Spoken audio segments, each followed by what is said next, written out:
A gente volta a falar do encontro entre os líderes das duas maiores economias do mundo, Donald Trump dos Estados Unidos e Xi Jinping da China. Eles parecem que avaliaram o dia de reuniões em Pequim como ótimo. Sobre a importância deste encontro, a gente conversa agora com Márcio Setti, que é economista e ex-diretor do Banco Brasil, diretor do Brasil no Banco Interamericano de Desenvolvimento, o BID. Seja bem-vindo à nossa programação, meu caro. Uma ótima tarde a você. Muito boa tarde a todos. Um prazer estar aqui.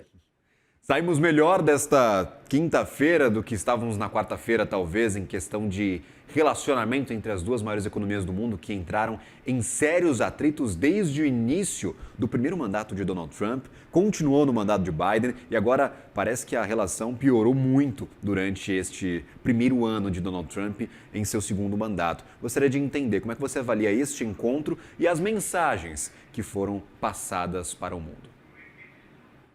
Esse é um segundo encontro que acontece de forma presencial entre o presidente Trump e o presidente Xi Jinping, no sentido de melhorar o relacionamento entre os dois países por conta de desentendimentos anteriores, como, por exemplo, a guerra tarifária que se instalou e que atualmente sobre a qual vige um pacto, um acordo que foi feito em outubro do ano passado para melhorar as condições em relação aos dois países, melhorar as condições de comércio em relação aos dois países, que havia se deteriorado em função do tarifaço norte-americano.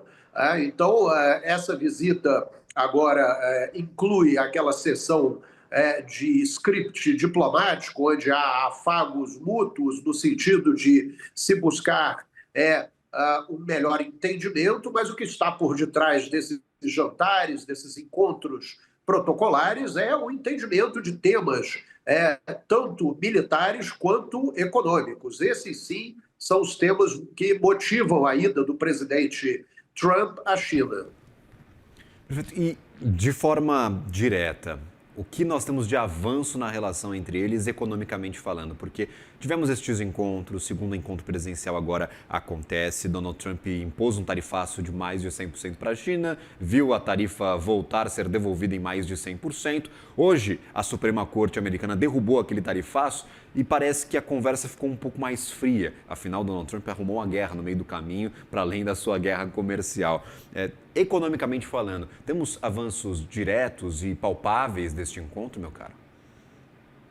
O principal avanço que pode derivar desse encontro é a prorrogação do acordo que foi feito em outubro de 2025, no sentido de melhorar o entendimento comercial entre os dois países, que permitia que a China voltasse, após uma solicitação norte-americana, que a China voltasse a fornecer terras raras para os Estados Unidos, o interesse tanto industrial quanto de defesa militar, mas também que a China voltasse a comprar soja norte-americana e outros produtos norte-americanos. Durante algum tempo, em 2025, a China suspendeu as compras de soja norte-americana, prejudicando o produtor rural dos Estados Unidos, que teve que lidar não somente com uma safra que não foi vendida, mas também com uma safra que precisava ser estocada. E não havia local para isso. Os Estados Unidos resolveram a questão em outubro de 2025 e, no presente momento, o que se espera é uma prorrogação desse acordo que foi feito lá em outubro do ano passado.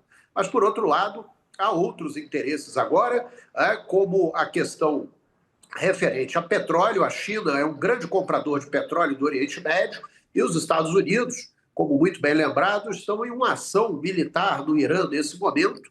E aí há uma vertente bastante curiosa que nós devemos chamar a atenção, que, embora os Estados Unidos tenham, de certa forma, obstado as exportações iranianas de petróleo para a China, os Estados Unidos, nesse momento, dependem muito do relacionamento próximo que já existe entre a China e o Irã, no sentido de tentar chegar a um acordo em que a China possa ajudar na consecução desse acordo, porque os Estados Unidos precisam muito chegar a uma solução definitiva no Oriente Médio, porque tanto há gastos militares na região que estão drenando o caixa norte-americano, como também há aí a proximidade das midterm elections, as eleições de meio de turno, de meio de mandato nos Estados Unidos, e a popularidade do presidente norte-americano vem caindo diante da ação militar no Oriente Médio, o que implica numa necessidade de encerramento rápido da ação militar no Irã.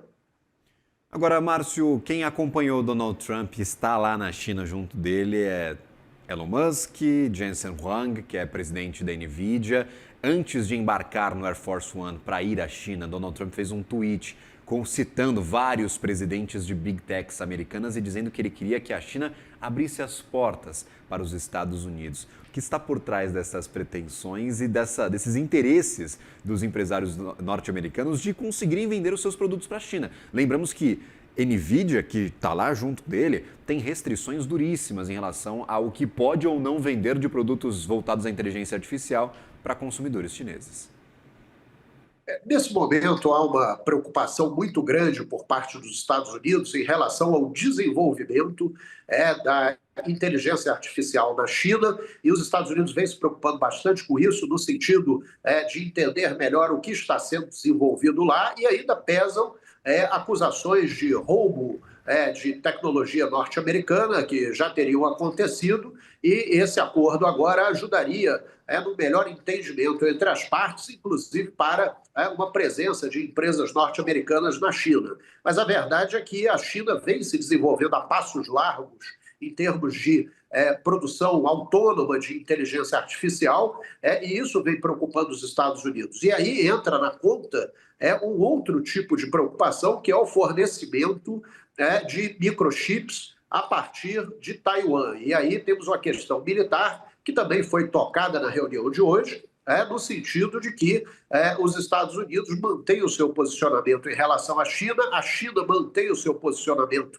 em relação aos Estados Unidos no que diz respeito a Taiwan, mas mantém-se ali um equilíbrio entre as partes, de formas que Taiwan consiga continuar manter-se independente, pelo menos por hora, porque para os Estados Unidos o fornecimento de microprocessadores é algo extremamente relevante, assim como o fornecimento de terras raras também é extremamente relevante para os Estados Unidos. Então, há um jogo militar comercial entre os atores e que precisa ser muito bem cuidado. Por isso, essa visita do presidente Trump à China, no sentido de melhorar as relações para que haja um equilíbrio mais duradouro entre as partes e que a China continue também fazendo compras de produtos norte-americanos, como produtos do agronegócio, que poderiam melhorar o perfil do humor do eleitor norte-americano em relação às eleições de meio de caminho que se aproximam dos Estados Unidos. Então, logo aí, a gente vai ter cobertura, claro, aqui na CNN, acompanhando a popularidade de Donald Trump com guerra, com encarecimento de combustíveis, com todas as políticas que ele colocou em prática no primeiro ano de mandato e os resultados na urna para os eleitores americanos ao final deste ano. Conversamos com Márcio Setti, economista e ex-diretor do Brasil no Banco Interamericano de Desenvolvimento. Meu caro, obrigado pela participação, uma ótima tarde a você e até uma próxima. Muito obrigado, uma ótima tarde a todos. Valeu.